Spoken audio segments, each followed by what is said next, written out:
The one question on everybody's mind, where is Stone Cold Steve Austin? Well, Paul Heyman may have an answer for us in the form of a fax machine he has at ringside, where he's receiving updates from the Texas Rattlesnake. He's not there, but he'll be back soon, and he's pissed off, and he's going to take it out on everybody. Or perhaps Stone Cold Steve Austin and the fax machine have become one. Humanity and technology, human centipeding themselves together, Skynet has become self-aware, we are absolutely fucked.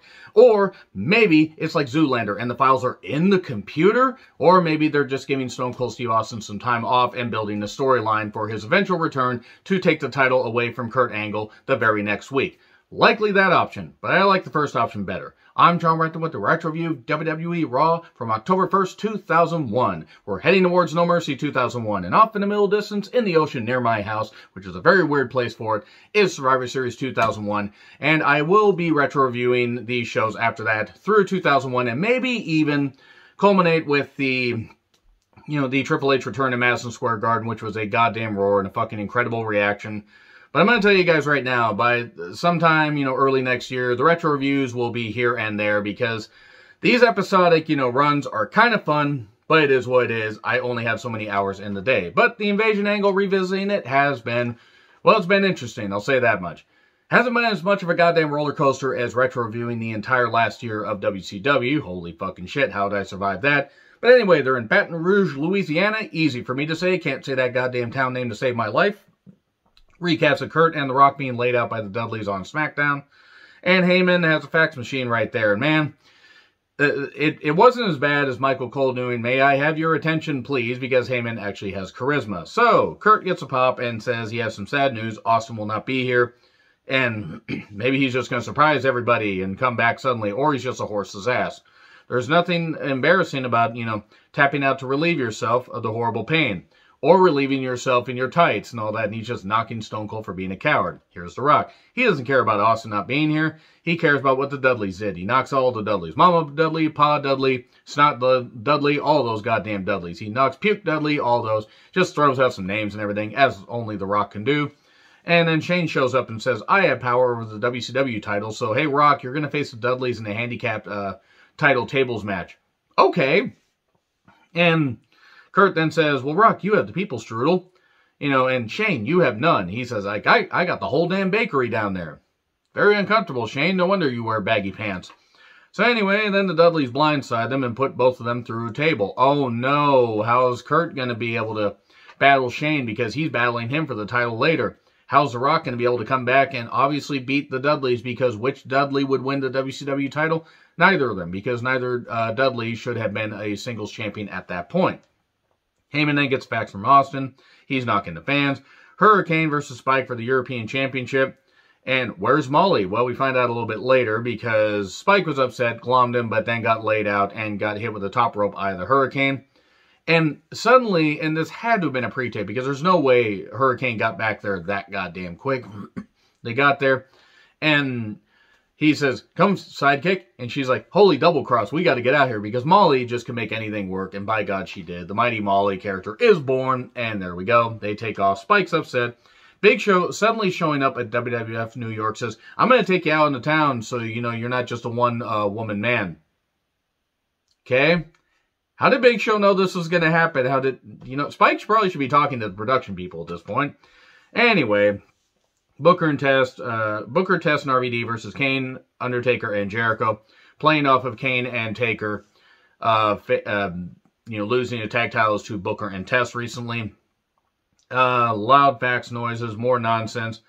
I only asked that RVD recognize that the only leader of the alliance is Stone Cold Steve Austin. This did have a big fight feel and was given a bit of time. RVD accidentally hitting Booker. And Test nearly got dropped when Taker tried to pick him up for the last ride because even as strong as Taker was at that point and gained in bare shape, when somebody doesn't go up all that well, you can only do so much. But he does eventually hit the last ride. And then we get a high kick and Jericho is pinned 1, 2, 3 because RVD hits the kick off the ropes as only he can do. And yeah, there we go with that. And then we get recaps of Tori and Stacy having an altercation. Tori slapped her, repeatedly stroking her soft skin. Stop thinking about it. I know you're thinking about it. So we get a Steph injury update. Oh well. RVD's talking to Shane. Say he told Stephanie not to be there. I don't, I don't care about being, the leader. I'm RVD because he just doesn't care.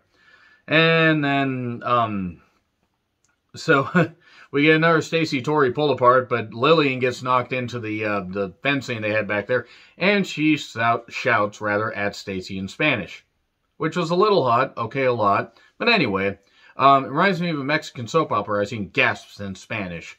So, The Rock took on the Dudleys in a handicap tables match for the WCW title, and, well, JR...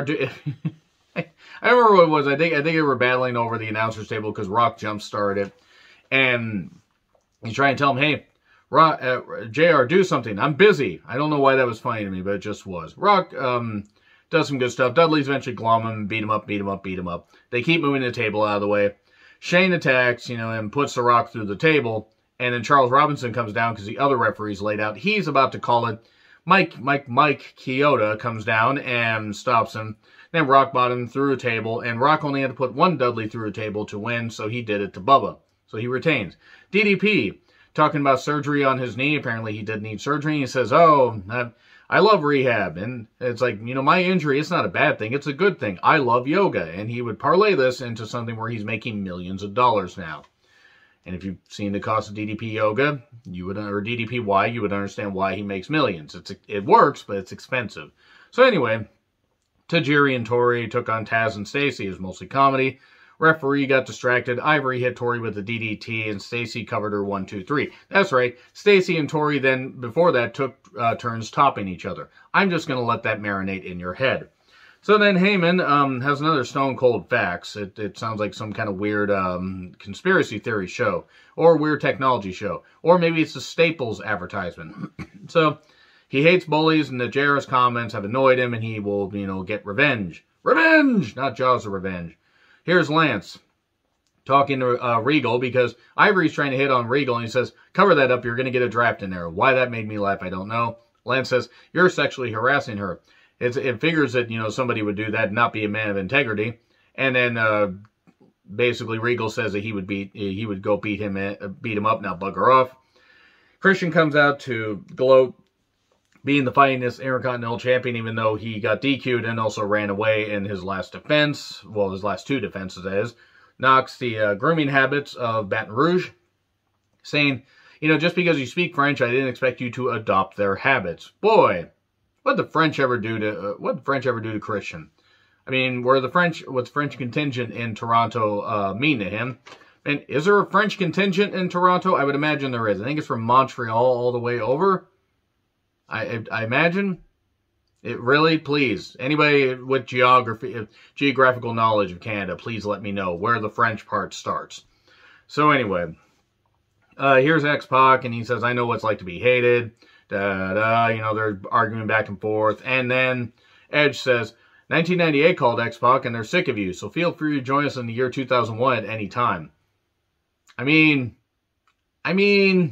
he's got a point, and that was only 3 years ago. And X-Pac would end up, going with China over to Japan pretty soon after this, I recall. So then Albert attacks Edge, and then the APA attacks. So we're obviously getting a 6-man tag sometime, I imagine, on SmackDown. And then Regal beat up Lance Storm.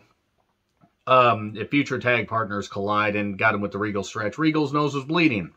And then Austin sent another fax, and that Regal should either strip Kurt of the championship, the tag team championship, the WWF championship, or grant Austin the #1 contendership. And then Regal slaps Heyman, which is probably the only bump that Heyman has taken in quite a while. It was kind of funny, because Heyman getting laid out was always fun to see, because he kind of fucking deserved it. So anyway, recaps of the Tough Enough winners, Maven and Nydia. Funny how Chris Nowitzki would, be one of the runners-up. He would be in there for a bit, would get a concussion, a few, and then would parlay that into becoming, a spokesperson and a studier, and advances in science of, like, CTE and stuff like that, so good on him. But yeah, Nydia.